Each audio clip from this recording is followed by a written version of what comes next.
श्री हरि स्तोत्रम् जगज्जालपालम् चलत कंठमालम् शरच्चन्द्रभालम् महादैत्यकालम् नभोनीलकायम् दुरावारमायम्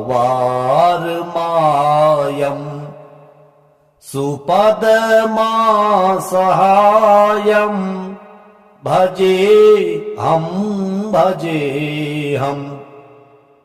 सदाम्भोधिवासम्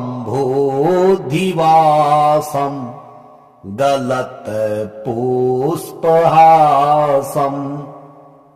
जगत्सन्निवासम् सतादित्यभासम् गदाचक्रशास्त्रम् लसत्पीतवस्त्रम् हसच्चारुवक्त्रम् भजेऽहम् रमाकण्ठहारम् श्रुतिव्रातसारम् जलान्तर्विहारम् धराभारहारम् चिदानन्दरूपम् मनोज्ञस्वरूपम् धृतानेकरूपम् भजेऽहम् जराजन्महीनम् परानन्दपीनम् समाधानलीनम् सदैवानवीनम् जगज्जन्महेतुम् सुरानीककेतुम् त्रिलोकैकसेतुम् भजेऽहम् कृताम्नायगानम् खगाधीशयानम् विमुक्तेर्निदानम् हरारातिमानम् स्वभक्तानुकूलम् जगद्रक्षमूलम् निरस्तार्थशूलम् भजेऽहम् समस्तामरेशम् द्विरेफाभकेशम् जगद्वेम्बलेशम् हृदाकाशदेशम् सदा दिव्यदेहम् विमुक्ताखिलेऽहम् सुवैकुण्ठगेऽहम् भजेऽहम् सुरालेबलिष्ठम् त्रिलोकीवरिष्ठम् गुरूणाम् गरिष्ठम् स्वरूपैकनिष्ठम् सदा युद्धधीरम् महावीरवीरम् महाम्भोधितीरम् भजेऽहम् रमावामभागम् तलानाग्रनागम् कृताधीनयागम् गतारागरागम् मुनीन्द्रसुगीतम् सुरः सम्पदीतम् गुणोधैरतीतम् भजेऽहम् भजेऽहम्। इदं यस्तु नित्यं समाधाय चित्तम् पठेद् अष्टकं कण्ठहारं मुरारिः स विष्णोर्विशोकं ध्रुवं याति लोकम् जराजन्म शोकं पुनर्विन्दते नो। जगज्जालपालम्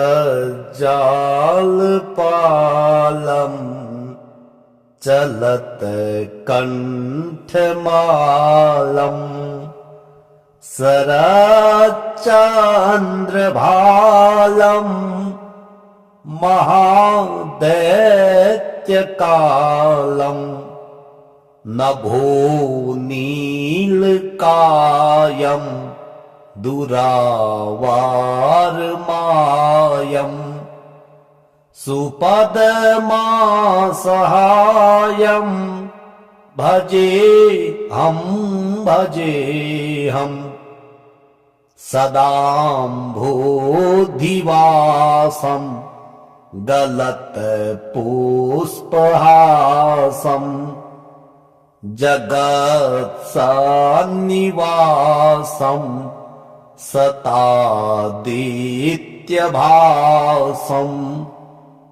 गदाचक्रशास्त्रम् लसत्पीतवस्त्रम् हसच्चारुवक्त्रम् भजेऽहम् भजेऽहम् रमाकण्ठहारम् श्रुतिव्रातसारम् जलान्तर्विहारम् धराभारहारम् चिदानन्दरूपम् मनोज्ञस्वरूपम् धृतानेकरूपम् भजेऽहम् भजेऽहम्। जराजन्महीनम् परानन्दपीनम् समाधानलीनम् सदैवानवीनम् जगज्जन्महेतुम् सुरानीककेतुम् त्रिलोकैकसेतुम् भजेऽहम् भजेऽहम्। कृताम्नायगानम् खगाधीशयानम् विमुक्तेर्निदानम् हरारातिमानम् स्वभक्तानुकूलम् जगद्रक्षमूलम् निरस्तार्थशूलम् भजेऽहम् भजेऽहम्। समस्तामरेशम् द्विरेफाभकेशम् जगद्वेम्बलेशम् हृदाकाशदेशम् सदा दिव्यदेहम् विमुक्ताखिलेऽहम् सुवैकुण्ठगेऽहम् भजेऽहम् भजेऽहम्। सुरालेबलिष्ठम् त्रिलोकीवरिष्ठम् गुरूणां गरिष्ठं स्वरूपैकनिष्ठं सदा युद्धधीरं महावीरवीरं महाम्भोधितीरं भजेऽहं भजेऽहम् रमावामभागं तलानाग्रनागं कृताधीनयागं गतारागरागं मुनीन्द्रसुगीतं सुरः सम्पदीतं गुणोधैरतीतं भजेऽहं भजेऽहम् इदं यस्तु नित्यं समाधाय चित्तं पठेद् अष्टकं कण्ठहारं मुरारेः स विष्णोर्विशोकं ध्रुवं याति लोकम् जराजन्म शोकं पुनर्विन्दते नो जगज्जालपालम् चलत्कण्ठमालम्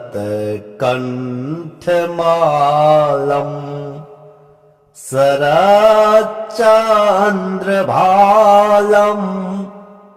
महादैत्यकालम् नभोनीलकायं दुरावारमायं सुपदमासहायं भजेऽहं भजेऽहम् सदाम्भोधिवासं गलत्पुष्पहासम् जगत्सन्निवासं सतादित्यभासं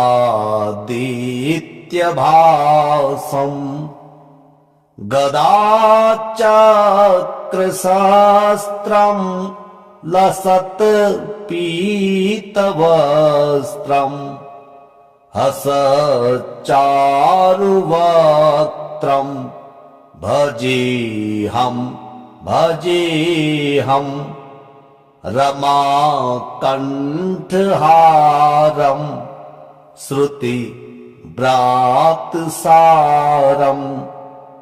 जलान्तर्विहारं धराभारहारं चिदानन्दरूपं मनोज्ञस्वरूपं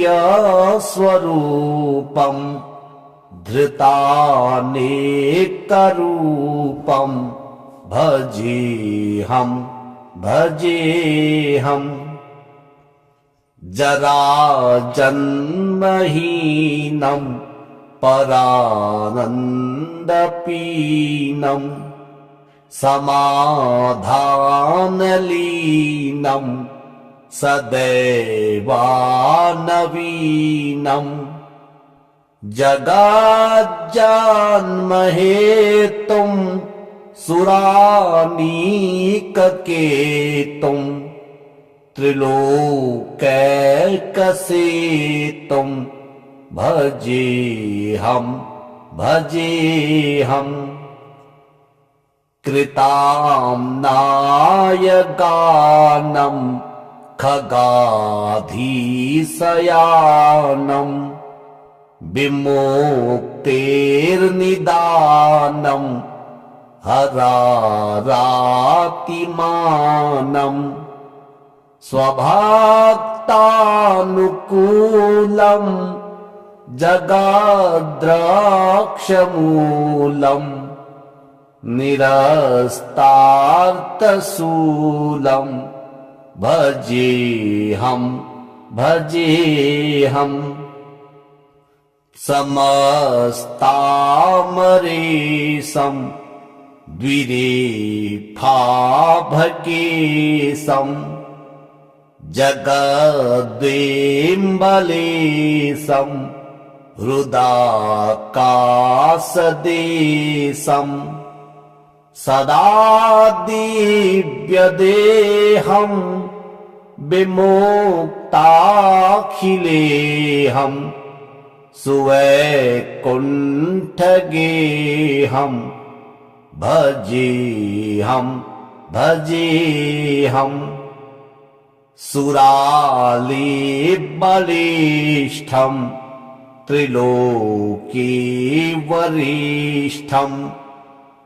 गुरूणां गरिष्ठम् स्वरूपैकनिष्ठम् सदा युद्धधीरम् महावीरवीरम् महाम्भोधितीरम् भजेऽहम् भजेऽहम् रमावामभागम् तलानाग्रनागम् कृताधीनयागम् गतारागरागम् मुनीन्द्रसुगीतम् सुरः सम्पदीतम् गुणोधैरतीतम् भजेऽहम् भजेऽहम् इदं यस्तु नित्यं समाधाय चित्तम् पठेद् अष्टकं कण्ठहारं मुरारेः स विष्णोर्विशोकं ध्रुवं याति लोकम् जराजन्म शोकं पुनर्विन्दते नो जगज्जालपालम् चलत कंठमालम् शरच्चन्द्रभालम् महादैत्यकालम् नभोनीलकायम् दुरावारमायम् सुपदमासहायम् भजेऽहम् सदाम्भोधिवासम् गलत्पुष्पहासम्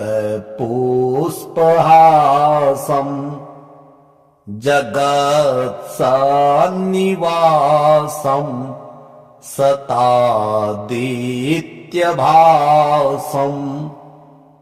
गदाचक्रशास्त्रम् लसत्पीतवस्त्रम् हसच्चारुवक्त्रम् भजेऽहम् भजेऽहम् रमाकण्ठहारम् श्रुतिव्रातसारम् जलान्तर्विहारम्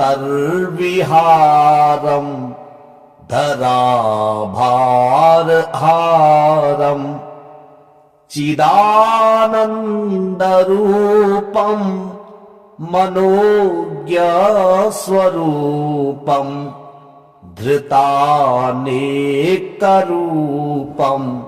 भजेऽहम् भजेऽहम् जराजन्महीनम् परानन्दपीनम् समाधानलीनम् सदैवानवीनम् जगज्जन्महेतुम् सुरानीककेतुम् त्रिलोकैकसेतुम् भजेऽहम्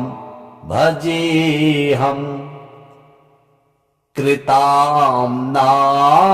गानम् खगाधीशयानम् विमुक्तेर्निदानम् हरारातिमानम् स्वभक्तानुकूलम्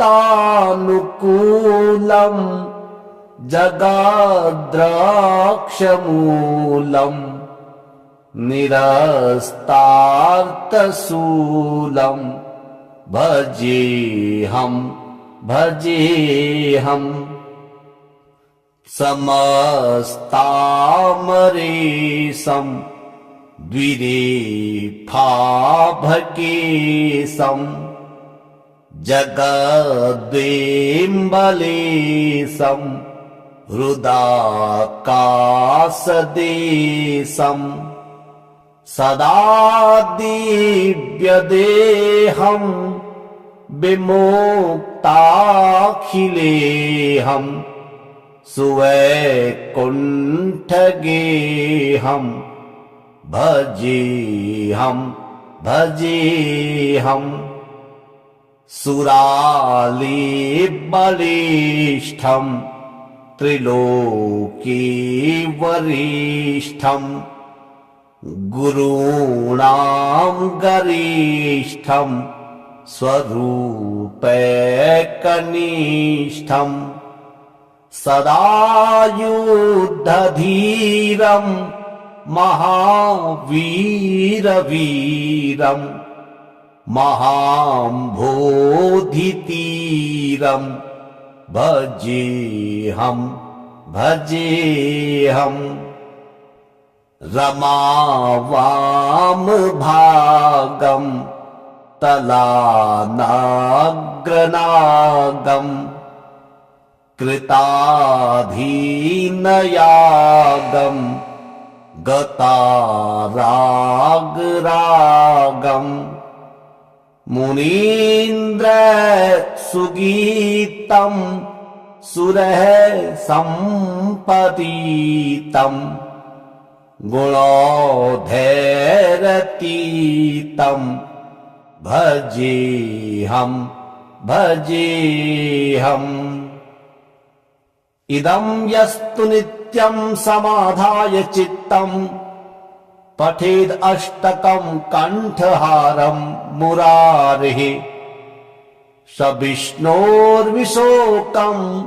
ध्रुवम् याति लोकम् जराजन्म शोकम् पुनर्विन्दते नो जगज्जालपालम् चलत कण्ठमालम् शरच्चन्द्रभालम् महादैत्यकालम् नभोनीलकायम् दुरावारमायम् सुपदमासहायम् भजेऽहम् सदाम्भोधिवासम् गलत्पुष्पहासम् जगत्सन्निवासम् सतादित्यभासम् गदाचक्रशास्त्रम् लसत्पीतवस्त्रम् हसच्चारुवक्त्रम् भजेऽहम् रमाकण्ठहारम् श्रुतिव्रातसारम् जलान्तर्विहारम् धराभारहारम् चिदानन्दरूपम् मनोज्ञस्वरूपम् धृतानेकरूपम् भजेऽहं भजेऽहम् जराजन्महीनं परानन्दपीनं समाधानलीनं सदैवानवीनं जगज्जन्महेतुं सुरानीककेतुं त्रिलोकैकसेतुं भजेऽहं भजेऽहम् कृताम्नाय गानं खगाधीशयानं विमुक्तेर्निदानं हरारातिमानं स्वभक्तानुकूलं जगद्रक्षमूलं निरस्तार्थशूलं भजेऽहं भजेऽहम् समस्तामरेशं द्विरेफाभकेशं जगद्वेम्बलेशं हृदाकाशदेशं सदा दिव्यदेहं विमुक्ताखिलेऽहं सुवैकुण्ठगेऽहं भजेऽहं भजेऽहम् सुरालेबलिष्ठं त्रिलोकीवरिष्ठं गुरूणां गरिष्ठं स्वरूपैकनिष्ठं सदा युद्धधीरं महावीरवीरं महाम्भोधितीरं भजेऽहं भजेऽहम् रमावामभागं तलानाग्रनागं कृताधीनयागं गतारागरागं मुनीन्द्रसुगीतं सुरः सम्पतीतं गुणोधैरतीतं भजेऽहं भजेऽहम् इदं यस्तु नित्यं समाधाय चित्तं पठेद् अष्टकं कण्ठहारं मुरारेः स विष्णोर्विशोकं ध्रुवं याति लोकं जराजन्मशोकं पुनर्विन्दते नो जगज्जालपालम् चलत कंठमालम् शरच्चन्द्रभालम्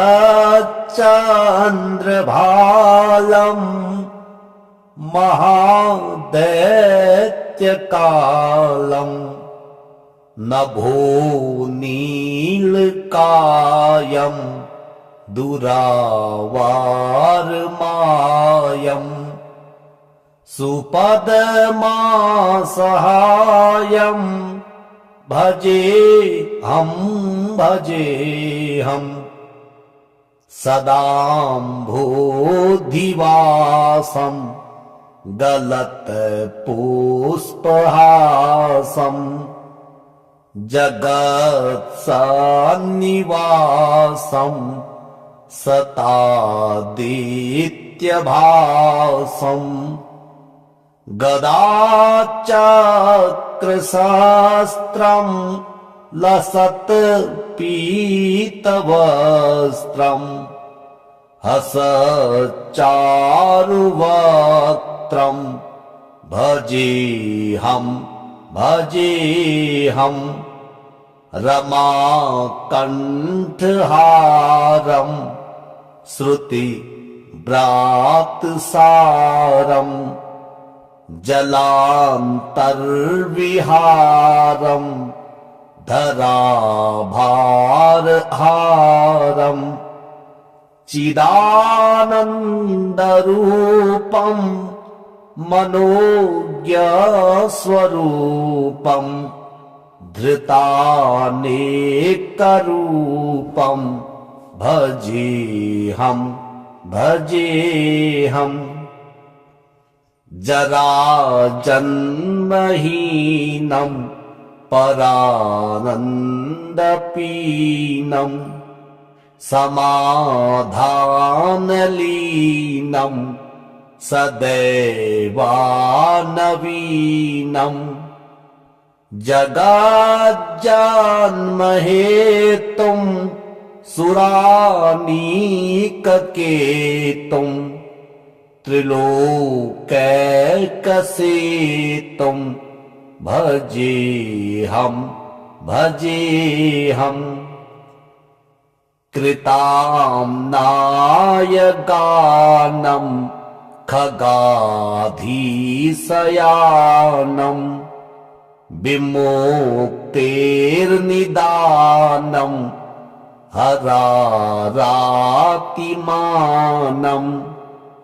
स्वभक्तानुकूलम् जगद्रक्षमूलम् निरस्तार्थशूलम्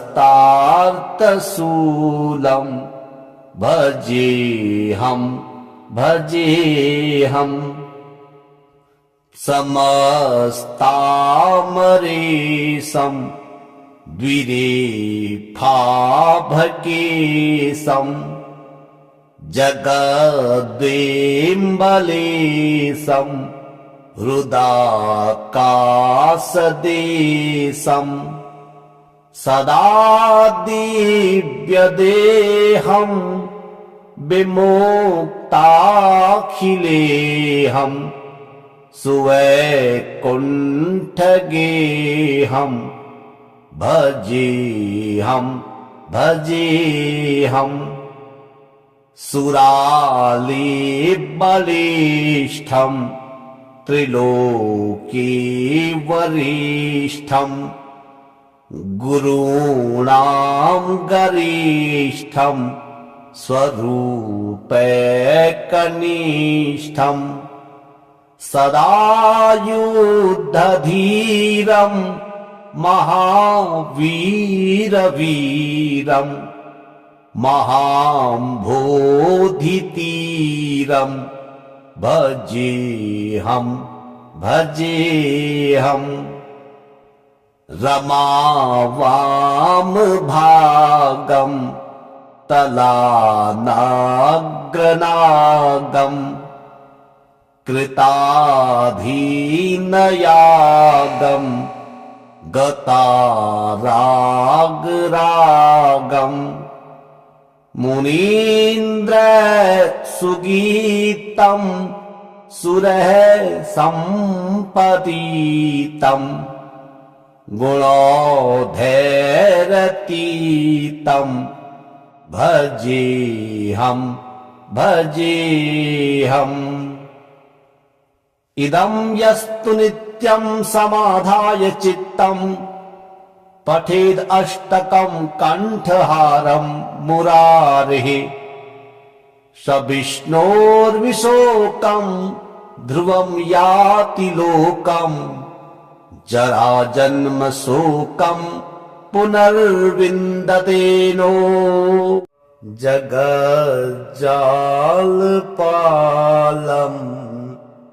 चलत कंठमालम् शरच्चन्द्रभालम्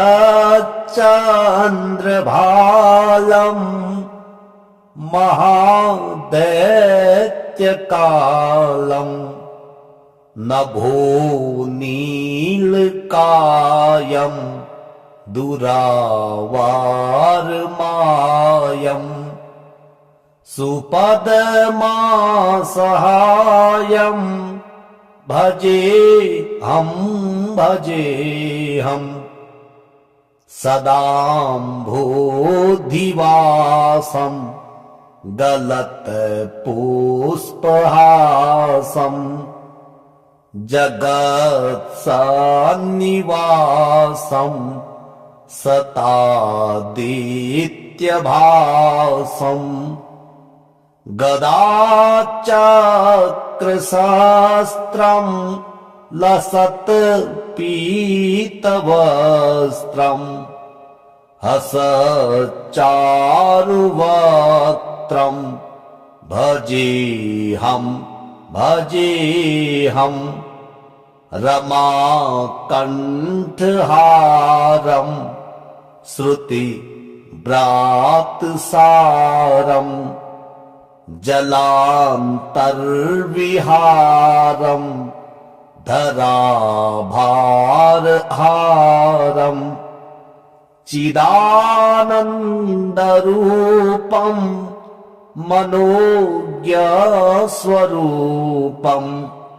धृतानेकरूपं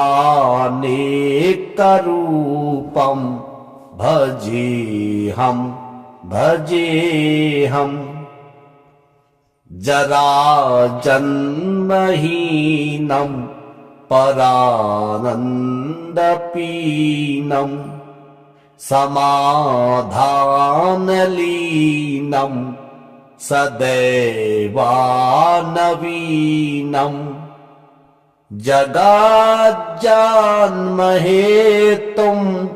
सुरानीककेतुं त्रिलोकैकसेतुं भजेऽहं कृताम्नाय गानं खगाधीशयानं विमुक्तेर्निदानं हरारातिमानं स्वभक्तानुकूलं जगद्रक्षमूलं निरस्तार्थशूलं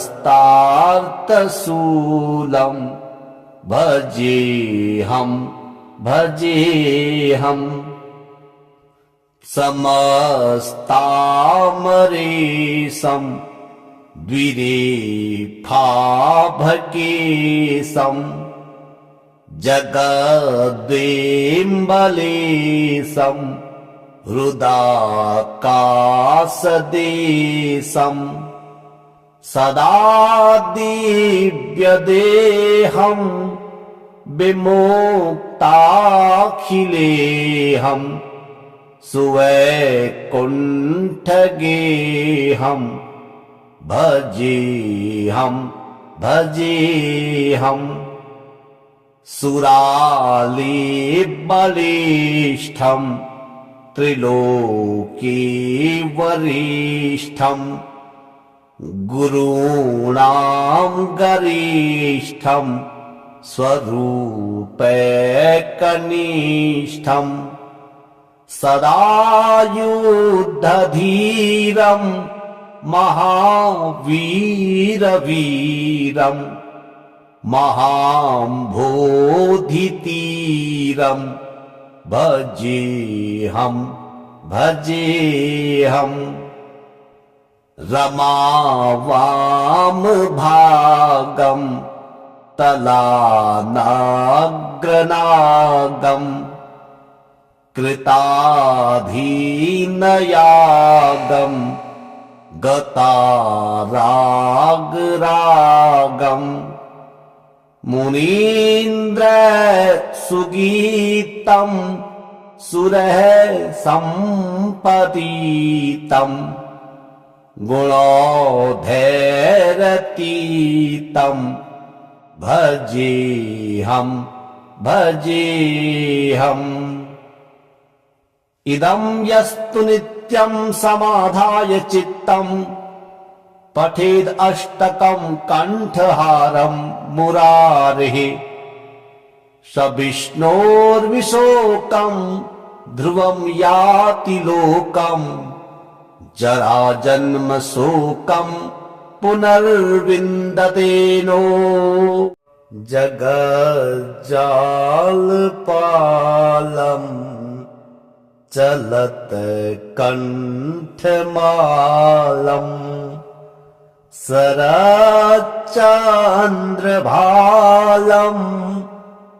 महादैत्यकालम् नभो नीलकायम् दुरावारमायम् सुपदमासहायम् भजेऽहम् सदाम्भोधिवासम् गलत्पुष्पहासम् जगत्सन्निवासम् सतादित्यभासम् गदाचक्रशास्त्रम् लसत्पीतवस्त्रम् हसच्चारुवक्त्रम् भजेऽहम् रमाकण्ठहारम् श्रुतिव्रातसारम् जलान्तर्विहारम् धराभारहारम् चिदानन्दरूपम् मनोज्ञस्वरूपम् धृतानेकरूपम् भजेऽहम् जराजन्महीनम् परानन्दपीनम् समाधानलीनम् सदैवानवीनम् जगज्जन्महेतुम् सुरानीककेतुम् त्रिलोकैकसेतुम् भजेऽहम् कृताम्नाय गानम् खगाधीशयानम् विमुक्तेर्निदानम् हरारातिमानम् स्वभक्तानुकूलम् जगद्रक्षमूलम् निरस्तार्थशूलम् भजेऽहम् समस्तामरेशम् द्विरेफाभकेशम् जगद्वेम्बलेशम् हृदाकाशदेशम् सदा दिव्यदेहम् विमुक्ताखिलेऽहम् सुवैकुण्ठगेऽहम् भजेऽहम् सुरालेबलिष्ठम् त्रिलोकीवरिष्ठम् गुरूणां गरिष्ठम् स्वरूपैकनिष्ठम् सदा युद्धधीरम् महावीरवीरम् महाम्भोधितीरम्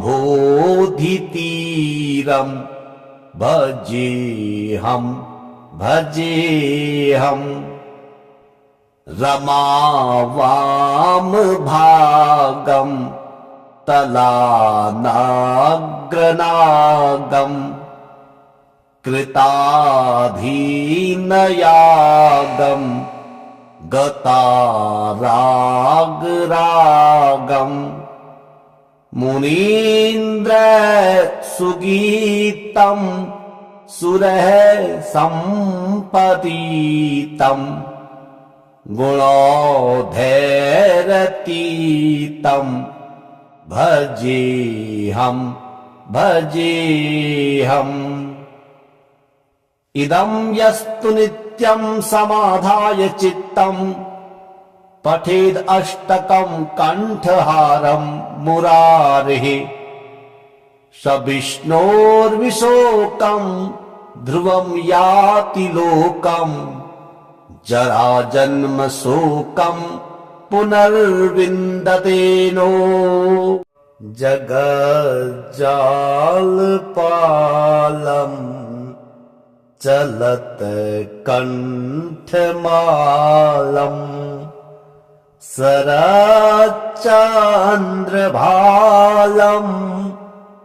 महादैत्यकालम् नभो नीलकायम् दुरावारमायम् सुपदमासहायम् भजेऽहम् सदाम्भोधिवासम् गलत्पुष्पहासम् जगत्सन्निवासम् सतादित्यभासम्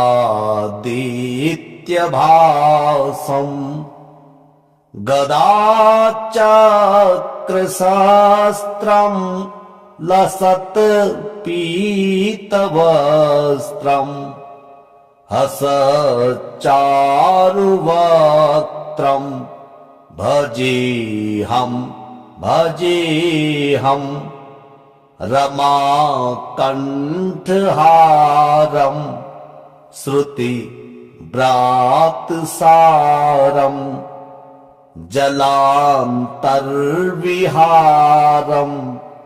धराभारहारम् चिदानन्दरूपम् मनोज्ञस्वरूपम् धृतानेकरूपम् भजेऽहम् जराजन्महीनम् परानन्दपीनम् समाधानलीनम् सदैवानवीनम् जगज्जन्महेतुम्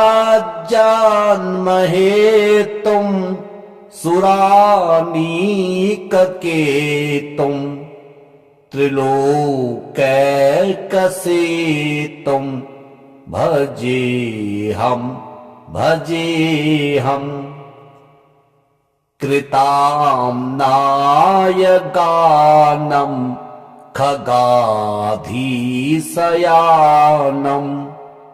विमुक्तेर्निदानम् हरारातिमानम् स्वभक्तानुकूलम् जगद्रक्षमूलम् निरस्तार्थशूलम्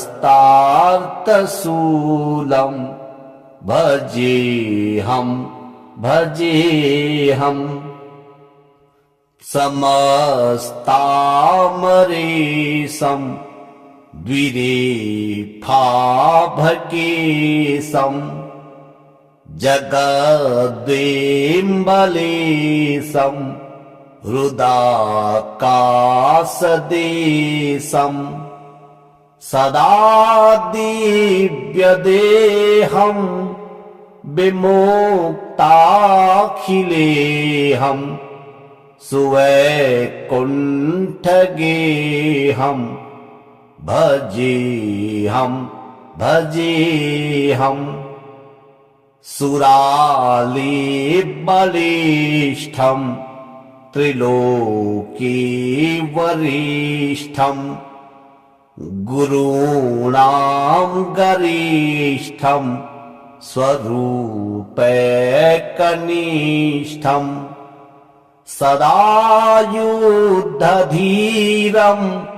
महावीरवीरं महाम्भोधितीरं भजेऽहं भजेऽहम् रमावामभागं तलानाग्रनागं कृताधीनयागं गतारागरागं मुनीन्द्रसुगीतं सुरः सम्पदीतं गुणोधैरतीतं भजेऽहं भजेऽहम् इदं यस्तु नित्यं समाधाय चित्तं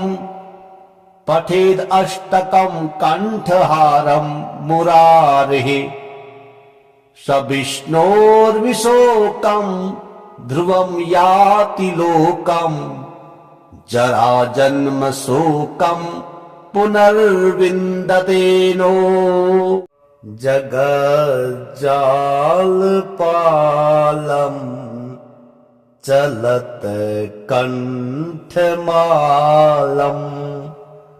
शरच्चन्द्रभालं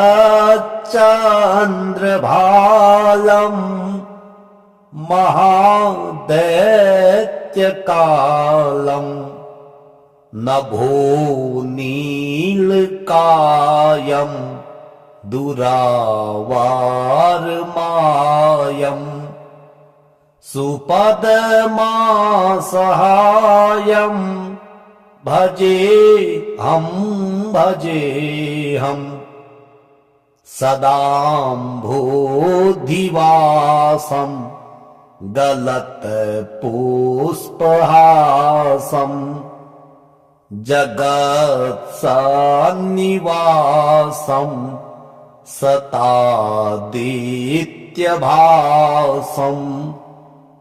गदाचक्रशस्त्रं लसत्पीतवस्त्रं हसच्चारुवक्त्रं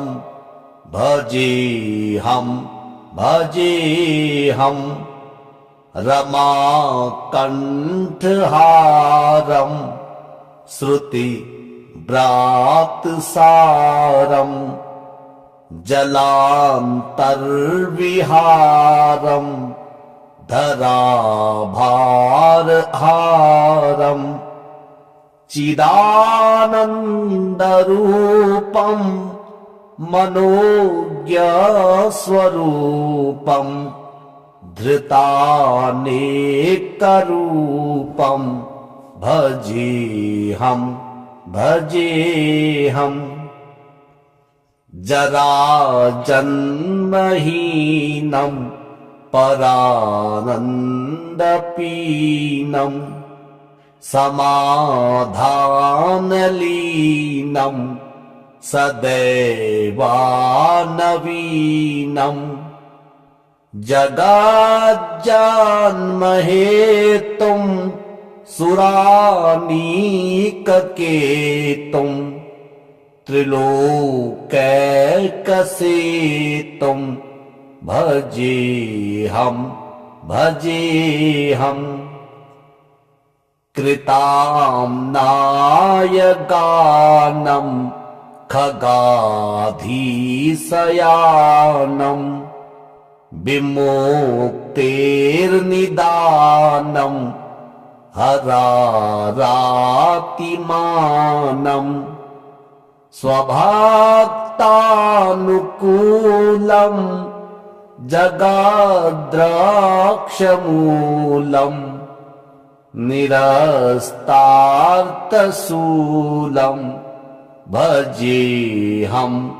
भजेऽहम् समस्तामरेशम् द्विरेफाभकेशम् जगद्वेम्बलेशम् हृदाकाशदेशम् सदा दिव्यदेहम् विमुक्ताखिलेऽहम् सुवैकुण्ठगेऽहम् भजेऽहम् सुरालेबलिष्ठम् त्रिलोकीवरिष्ठम् गुरूणां गरिष्ठम् स्वरूपैकनिष्ठम् सदा युद्धधीरम् महावीरवीरम् महाम्भोधितीरम् भजेऽहम् रमावामभागम् तलानाग्रनागम् कृताधीनयागम् गतारागरागम् मुनीन्द्रसुगीतम् सुरः सम्पतीतम् गुणोधैरतीतम् भजेऽहम् इदं यस्तु नित्यं समाधाय चित्तम् पठेद् अष्टकं कण्ठहारं मुरारिः स विष्णोर्विशोकं ध्रुवं याति लोकम् जराजन्म शोकं पुनर्विन्दतेनो जगज्जालपालम् चलत कंठमालम् शरच्चन्द्रभालम् महादैत्यकालम् नभो नीलकायम् दुरावारमायम् सुपदमासहायम् भजेऽहम् सदाम्भोधिवासम् गलत्पुष्पहासम् जगत्सन्निवासम् सतादित्यभासम्